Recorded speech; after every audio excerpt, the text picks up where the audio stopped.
Estamos de volta com o segundo bloco do Clube da Bola. A galera participando, mandando muita mensagem aqui para o 489-9191-4706. Aqui é Jornalismo Verdade. A mensagem chega, né? A gente lê, ó. Boa tarde, Mancha. Fala pro Júnior, que é o Jorge Júnior, que ele decepcionou a turma do Morro do Céu. Celeiro de grandes craques, grandes jogadores, fazendo só meia dúzia de embaixadinhas. Foi a matéria que rodou ontem aí no Cidade Alerta.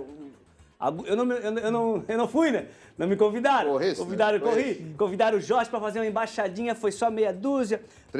Vamos, Chape. Abraço, André Cardoso, do Morro do Céu, bairro aqui do ladinho da TV. É do ladinho, né, Jorge? Coladinho aqui embaixo, né? É aqui embaixo. A gente tá em cima do morro aqui. Passa Tropicana à direita ali no Morro do Céu. André o Pezão, que era o personagem, ele dançava o boi de mamão aqui do morro. Que legal. Vamos voltar pro estádio Josué Anoni, lá em Xanxerê, palco da partida de daqui a pouco. Badá, eu fiz essa pergunta para os dois comentaristas que estão mais próximos, da dupla da capital, no caso do Avaí. Faço a pergunta hoje para você. A Chape é favorita por jogar em sua atual casa? Não é favorita, né, Mancha? O favorito é o Avaí. Embora o Anderson Moreira não reconheça isso, o Anderson Moreira diz que o Avaí não é favorito, mas o Avaí tem um investimento muito maior que a Chapecoense, me parece que é o investimento mais alto do estado, isso aí aumenta a responsabilidade do Avaí.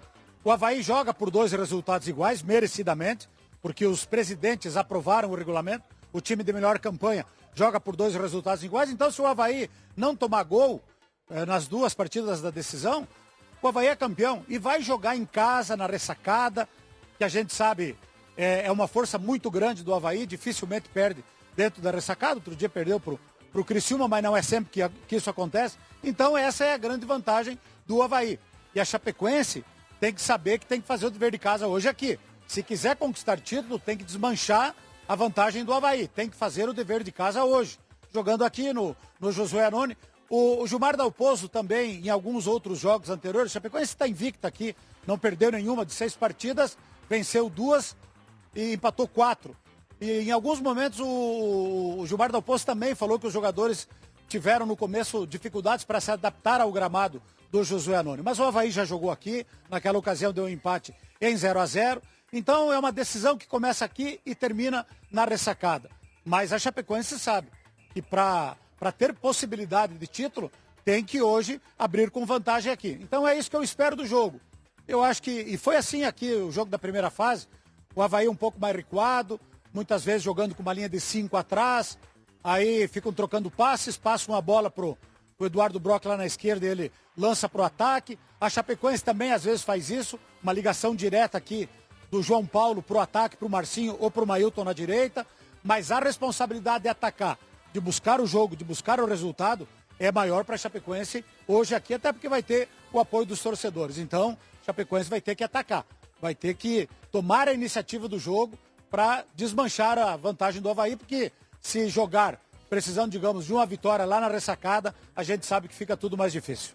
Legal. Badá, fica aí com a gente, nós vamos fazer agora o cara a cara. Eu quero convidar toda Santa Catarina, pode participar também na sua casa aí, também brincando com a gente, através da NDTV Record TV ou no mundão, né? Se você está no ndplay.com.br, está em outro lugar do estado, está em outro estado do Brasil, melhor dizendo, ou em outro país desse mundão, você pode também fazer o exercício com a gente. O cara a cara de hoje é o seguinte, destaques da Chape e do Avaí. Quem foi mais importante para seus clubes? O Leão, para a Chape? Coloca aí o primeiro cara a cara, eu vou soprando para o Badá, não sei se o Badá tá com um retorno de vídeo lá. Mário Sérgio ou Igor Jorge Júnior? Vou com camisa 9, Mário Sérgio, um jogador que eu gosto bastante. Um atacante que tem mobilidade, sabe cabecear, sabe finalizar bem. Entre os dois, eu acho que o catarinense do Mário Sérgio é melhor. Já tinha feito uma Série B consistente, razoável, mesmo com a Chapecoense brigando para não cair. Mas eu fico com o Mário Sérgio. E Ansel, Mário Sérgio ou Igor? Eu acompanho o relator, Mancha. Acho que o catarinense do Mário Sérgio é melhor e eu vejo o Mário Sérgio com mais recursos do que o Igor para jogar futebol. Basicamente, eu entendo que o Mário Sérgio é mais jogador que o Igor. Legal, o Mário Sérgio já ganhou esse cara a cara, mas vamos para Sérgio Badá. Quem foi mais importante para o seu clube nesse estadual, Badá? Mário Sérgio para a Chape, Igor para o Leão. Muito fácil. O Mário Sérgio, artilheiro do campeonato, 6 gols. É o artilheiro da competição. Então é o Mário Sérgio, sem dúvida nenhuma. Tá certo. Gabarito, hein? 100% de aproveitamento. Gabarito. Temos mais um cara a cara. Coloca na tela aí, produção. Opa! Marcinho ou Aleph Manga? Eu olhei pro alto, só avisar, eu olhei pro alto que tem um telão, de repente, pô, o Mancha viajando lá na tela da ND. Não, eu olhei pro alto que tem um telão aqui em cima, gigantesco, por isso eu olhei pro telão. Marcinho também, né? Ou Aleph Manga, Jorge Júnior? Marcinho. Mesmo que o Aleph Manga seja um jogador mais relevante no futebol brasileiro, digamos assim, um cara que tem mais nome, mais rodagem, mas no catarinense o Marcinho tem sido mais importante, relevante para o seu time. O Aleph Manga tem um gol, ficou um período sem jogar com uma lesão, depois de começar o Campeonato Catarinense com 3 jogos consecutivos, depois de mais de um ano sem jogar. Então o Marcinho, nessa comparação hoje, eu acho que é mais importante, mais relevante, seria o meu titular no lugar do Aleph Manga. E Ansel?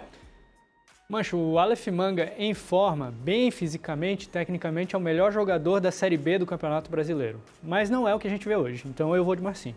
Tá certo. Sérgio Badalotti, Marcinho ou Aleph Manga?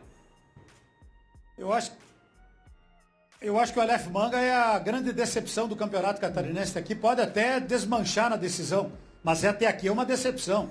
Até na entrevista coletiva dele, e pai, né, que é sempre o bem do filho, pediu para ele marcar, falou que ele marcaria 15 gols, até agora marcou 1. Não correspondeu ao investimento Aleph Manga. Não que o Marcinho tenha feito um grande campeonato, mas pelo menos jogou, foi mais regular, então eu fico com o Marcinho porque eu era um que esperava muito mais do Aleph Manga, até aqui ele não correspondeu à expectativa.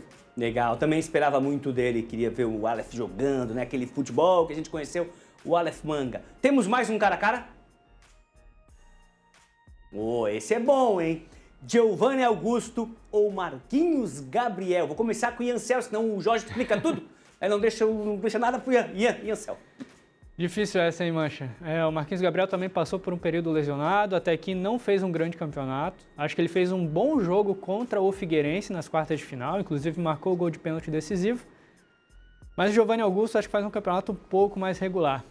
Pode empatar? Permite, nosso guru? Vamos ver a produção, pode empatar? Pode empatar, pode empatar. Então empate. Jorge Júnior? O Mancha, eu já tava pensando assim, vou buscar uma vaguinha lá na imprensa lá em Chapecó, porque a gente tava só dando Chapecoense, mas aí o fato a Chapecoense tá melhor. Mas nessa decisão aí no catarinense dos dois, o Giovanni Augusto teve um momento de oscilação, de banco, de não começar bem, Série B ruim ano passado, Marquinhos Gabriel também ficou lesionado um bom período, não vou ficar em cima do muro não, vou botar o Giovanni Augusto. Tá certo. Badá, Giovanni Augusto ou Marquinhos Gabriel tem sido mais importante, mais decisivo para os seus respectivos times? Na verdade, se esperava mais dos dois, né? Eu acho que se esperava muito mais do Marquinhos Gabriel, que é um jogador que pode desequilibrar hoje, semana que vem na ressacada, que é muito bom jogador. Mas o Giovanni Augusto, ele oscilou. Por exemplo, em alguns jogos que o Giovanni Augusto foi muito bem, a Chapecoense cresceu. Então, eu vou ficar com empate também, eu vou ficar em cima do muro, melhor dizendo. Eu vou ficar com empate. Eu acho que os dois produziram mais ou menos parecido e deveriam produzir mais. Só mudando aqui, a produção me passou que o empate do Ian não valeu, mas agora como Badá disse empate, o empate acaba de entrar na nossa regra, tá valendo a partir de agora. Não, tá valendo. Tá valendo. Se não pode ter empate, eu fico com o Giovanni Augusto. Não, pode. Se não pode ter empate, eu fico com o Giovanni Augusto também. Agora que o Badá falou, vale não empate. Não podia ter empate, Badá. Não podia ter empate até você optar pelo empate aqui, agora pode.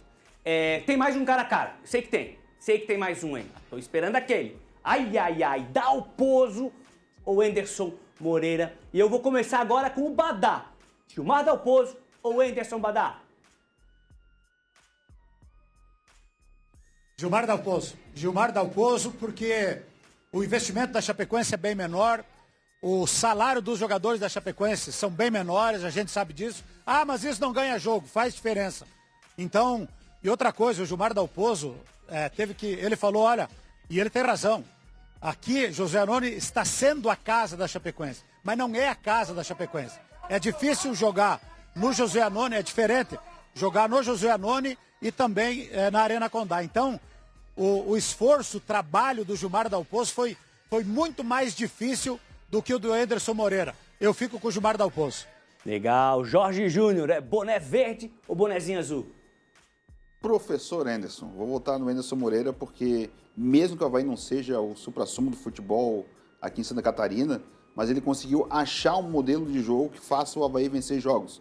Eu já falei outras vezes aqui, o Avaí não tem que jogar o melhor futebol do mundo, não tem que ser o Manchester City no momento auge do Guardiola, mas tem que ser um time que vença jogos. E quando o Avaí precisou vencer jogos, para ter essa vantagem na final, o Avaí conseguiu graças ao modelo que o Anderson fez. Ele mudou o sistema do Avaí, botou 3 zagueiros, os alas saindo um pouco mais, um saindo, o outro não indo, até porque o Jonathan Costa, quando sai de lateral, não passa do meio campo, a lateral mochila, está sempre guardado alguma coisa ali atrás. Então eu fico com o professor Anderson, mesmo reconhecendo tudo que o Badá falou. Dinheiro, investimento, trabalho, distância, mas eu fico com o Anderson. E Ansel, você que é o nosso comentarista aqui do programa, né, que curte muito esse lado da tática, essa parte dos técnicos, né, de como o técnico coloca um time em campo. O Ian, para você ter uma ideia, pessoal de casa, ele lê um livro de regras, ele lê inteirinho, ele decora, não lê não, ele decora o livro das regras aí dos esportes. Ian, Gilmar ou Anderson? Gilmar, mas Gilmar, por tudo que o Badá falou, questão de investimento, pelo fato da Chapecoense não jogar em casa, e eu entendo que pelo investimento que fez e pelo elenco que tem, o Avaí deve e tem que ser protagonista no Campeonato Catarinense. E eu acho que não foi o que aconteceu. O Avaí venceu, é verdade, o Avaí é consistente defensivamente, é verdade, mas eu acho que o Avaí tem muitos problemas na construção das jogadas, na sua saída de bola, entradas em último terço. Acho que o Avaí depende demais de cruzamentos para a área, então por esses motivos eu entendo que o trabalho do Anderson não é melhor do que foi o do Gilmar no Avaí, por exemplo. Então eu volto no Dalpozo. Tá certo, esse foi o nosso cara a cara aqui de hoje, comparando alguns personagens, né, do lado da Chape, do lado do Avaí, com a opinião dos nossos comentaristas. Tenho certeza que você aí de casa também brincou, participou da brincadeira, dando o seu palpite. Olha só, boa tarde para todos do maior e melhor programa de esportes de Santa Catarina. Obrigado. Joguei meu secador fora, vou torcer pro co-irmão. Mentira, é o Everson de São José, tava brincando. O Everson é Figueira, vou torcer pro co-irmão, dizendo que ia torcer pro Avaí, depois ele coloca assim, mentira. Vai torcer pra Chape aqui, o Everson. Tirou, falso, tirou. Ó, vamos mudar um pouquinho de assunto para falar da Copa do Brasil, né? Tivemos representantes de Santa Catarina entrando em campo e um que avançou, embolsou e já pensa no próximo compromisso é o Criciúma. Então eu convoco Renato Semensati. Boa tarde, Renato. Um abraço, Marcelo. Boa tarde para você, para os colegas. 2 situações aqui para a gente comentar. Primeiro, passagem do Criciúma à terceira fase da Copa do Brasil. Rendeu R$2.300.000 para os cofres do clube. Tem mais agora a terceira fase. O Criciúma vai para sorteio, né? Vai estar no pote 2. Então pode pegar tecnicamente equipes mais frágeis, como o Ceará, por exemplo, o Bragantino. Mas pode pegar Flamengo, Corinthians, Palmeiras, São Paulo, enfim, podemos ter um grande duelo. Aliás, a tendência é pegar um grande clube do futebol brasileiro, né? Os 2 que eu citei são exceções ali no pote A, que está ali com os principais clubes do futebol brasileiro. Mas mais importante, ou tão importante quanto, não, mas eu acho que mais importante do que os R$2.300.000, bruto, né? Deve ser uns R$2 milhões líquido, nos cofres do clube. Essa vitória diante do Remo, ela traz tranquilidade para o técnico Zé Ricardo, para poder trabalhar. Ele montou o time com 2 atacantes, com o João Carlos e com o Neto Pessoa. O Neto, que chegou com uma grande expectativa de fazer gols, está devendo, mas já fez uma boa partida contra o Remo. O João Carlos, que é um jovem formado na base aqui, já tem 23, 24 anos, está ganhando espaço com o Zé Ricardo. No segundo tempo entrou o Eric Popó, que foi o diferencial do jogo, né? Foi o personagem do jogo, fazendo um grande gol, o gol que valeu a classificação. Jogador muito questionado, e questionado pelo seu desempenho, pela sua forma de jogar. Tem contrato terminando no final do mês, é possível que o Criciúma estenda este empréstimo do Eric Popó, mas independentemente de estender o empréstimo ou não, o Criciúma tem que ir para o mercado agora se reforçar para uma Série B de Campeonato Brasileiro.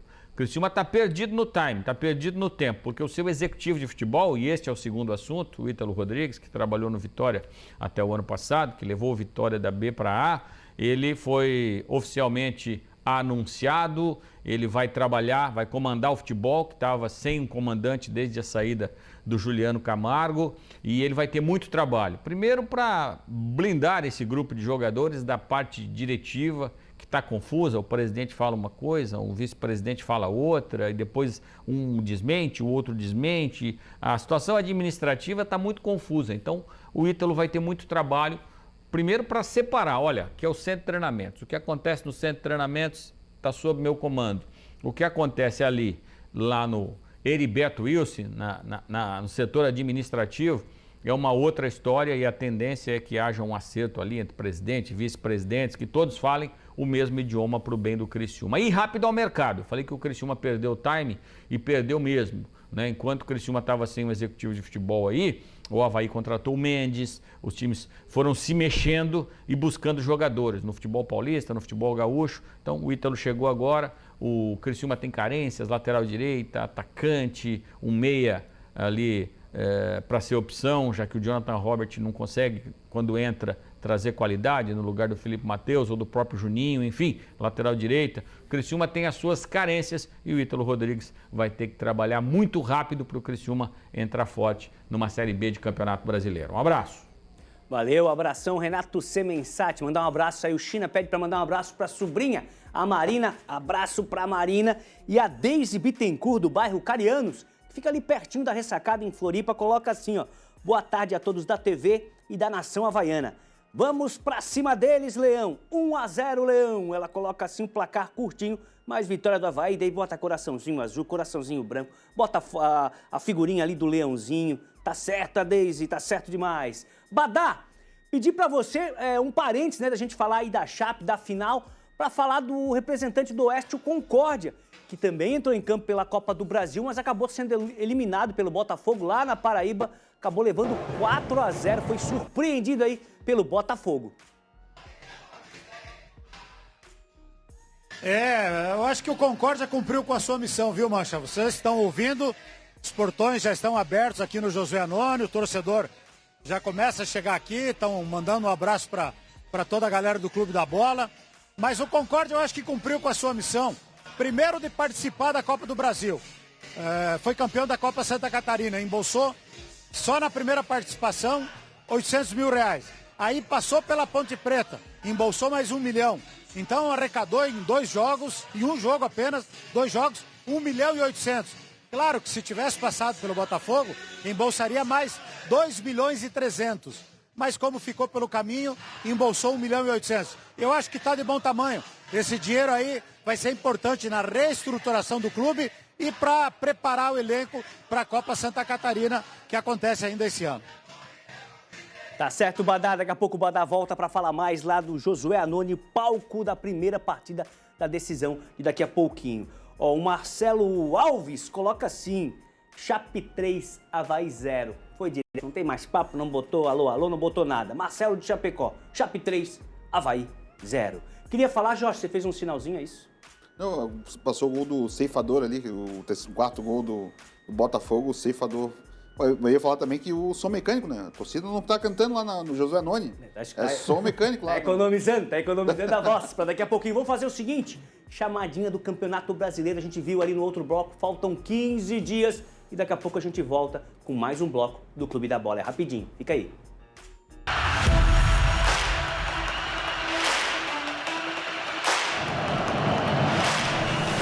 A escalada para chegar à decisão do Paulistão foi árdua. De um lado, um time que sofreu na fase de grupos, mas quando precisou, venceu. Do outro, uma equipe que foi consistente e embalou na competição.